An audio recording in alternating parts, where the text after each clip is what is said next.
नमस्कार दोस्तों, उषा की आवाज़ चैनल में आप सभी का स्वागत है। हमारी आज की कहानी है आज ब्याज भी चुका दिया। उत्तराखंड का एक छोटा सा गांव सीतामढ़ी। आज 3 दिन हुए बारिश लगातार हो रही थी।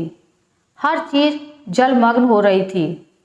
नन्हे नन्हे पेड़ पौधे तो इतनी बारिश में अपना वजूद ही खो चुके थे। छोटे छोटे घर, दुकानों और खेतों में पानी भर चुका है। खेतों की मेड़ टूट चुकी है।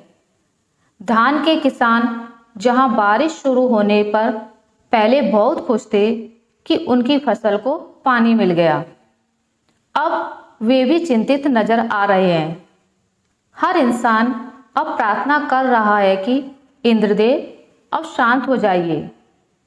क्या पता यदि ऐसी बारिश लगातार होती रही तो किसानों के घर चूल्हे भी नहीं जल पाएंगे, क्योंकि कुछ लोग रोज के कमाने और खाने वाले होते हैं। यदि 2 दिन से ज़्यादा घर रुक जाएं तो 2 समय की रोटी के भी लाले पड़ जाते हैं। आज तीसरे दिन बारिश का प्रकोप कुछ ज़्यादा ही था। सभी अपने अपने घरों में छुपे बैठे हैं कि तभी खबर आती है, गांव के साहूकार लाला विष्णुदत्त नहीं रहे। थोड़ी ही देर में यह खबर गांव में जंगल की आग की तरह फैल जाती है। सब एकदम हक्का बक्का हैं कि अचानक लाला जी को क्या हुआ। कल तक तो अच्छे भले थे।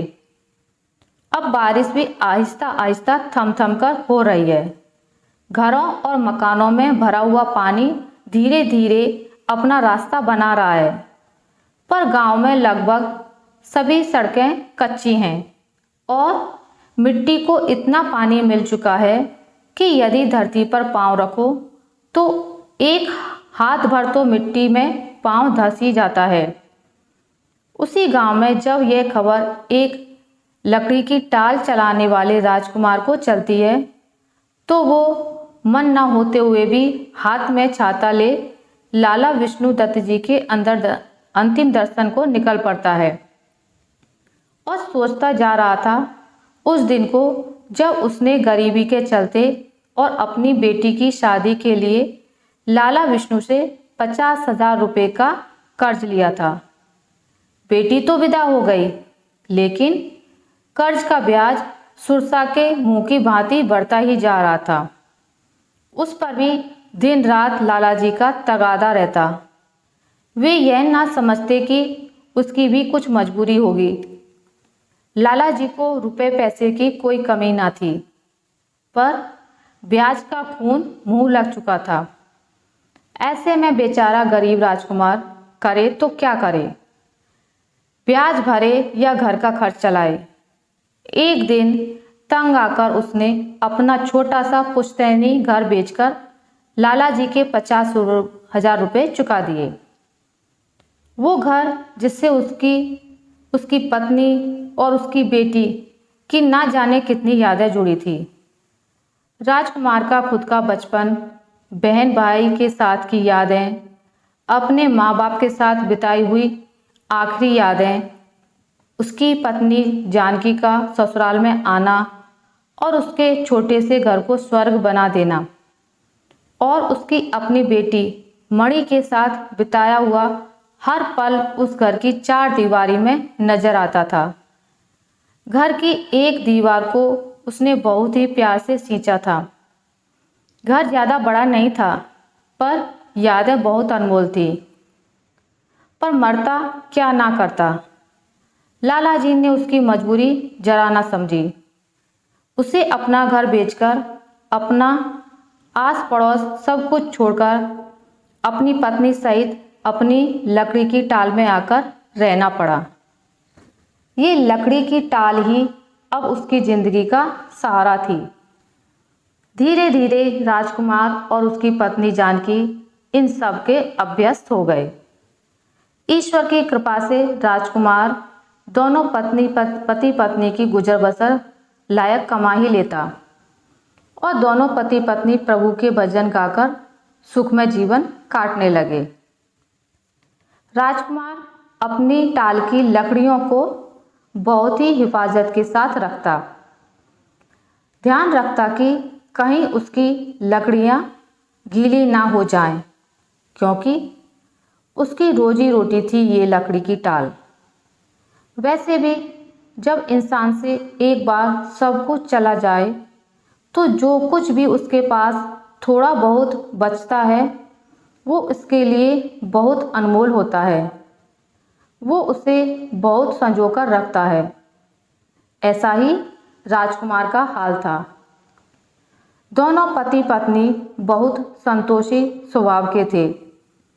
वैसे भी जब इंसान की आवश्यकता ना के बराबर हो और मन में संतोष हो तो थोड़े में भी बहुत सुख पाता है, और यदि मन में ही संतोष ना हो तो दुनिया की दौलत उसे मिल जाए वह फिर भी और अधिक के लिए भागता रहता है। ईश्वर की कृपा से राजकुमार के परिवार में सब कुछ थोड़ा थोड़ा ठीक होने लगा था। इन्हीं यादों के झुरमुट में चलते चलते लाला जी का घर कब आ गया राजकुमार को पता ही ना चला। घर से रोने पीटने की आवाज़ें आ रही थी। हर कोई लाला जी के इस तरह अचानक जाने से हक्का बक्का था। लाखों की जायदाद, रुपया पैसा था, लेकिन अंतिम समय कुछ काम ना आ सका। डॉक्टर भी ना बुला पाए। सब कुछ यही धरा रह गया, क्योंकि मृत्यु तो एक अंतिम सत्य है। कहा भी गया है, लाख लाख माया जोड़ी पर संग न जाए एक कौड़ी। यानी इंसान जो भी पूरी जिंदगी कमाता रहता है बस 99 के चक्कर में लगा ही रहता है, पूरी जिंदगी इसी में निकाल देता है। पर मृत्यु तो एक दिन सबको आनी है, यह शाश्वत सत्य है। ना कोई संग आया है ना ही कोई संग जाएगा, बस इंसान के कर्म ही उसके साथ जाएंगे। यहाँ भी देखो ना, क्या लाला जी के पास कोई कमी थी? नहीं, कोई कमी नहीं थी। आलीशान घर था, नौकर चाकर थे, रुपया पैसा था, ऐशो आराम का हर सामान था। पर नहीं थी तो लाला जी के दिल में छोटे तबकों के लोगों के प्रति दया, जरूरतमंद के प्रति करुणा भाव नहीं था। बस पूरी जिंदगी पैसे के ही चक्कर में लगे रहे लाला जी। गरीबों की मजबूरी का फायदा उठाकर उनसे मोटा ब्याज ले लेकर अपनी तिजोरी का वजन बढ़ाते रहे। कभी यह नहीं सोचा कि गरीब को कितना मुश्किल होता होगा इतना मोटा ब्याज देना। राजकुमार ने भी लाला जी के अंतिम दर्शन किए और वहीं एक तरफ बैठ गया। तभी वहां किसी ने बताया कि लगातार बारिश होने की वजह से कहीं भी चिता के लिए सूखी लकड़ी का इंतजाम नहीं हो पा रहा। सारे गांव भर में किसी के यहाँ सूखी लकड़ी नहीं मिली। तभी लाला जी के मुनीम जी ने राजकुमार की ओर देखा और पूछा, क्यों रे राजकुमार, क्या तेरे पास लकड़ी का इंतजाम हो पाएगा? राजकुमार ने हाँ कर दी और तुरंत लकड़ियों का इंतजाम कर दिया।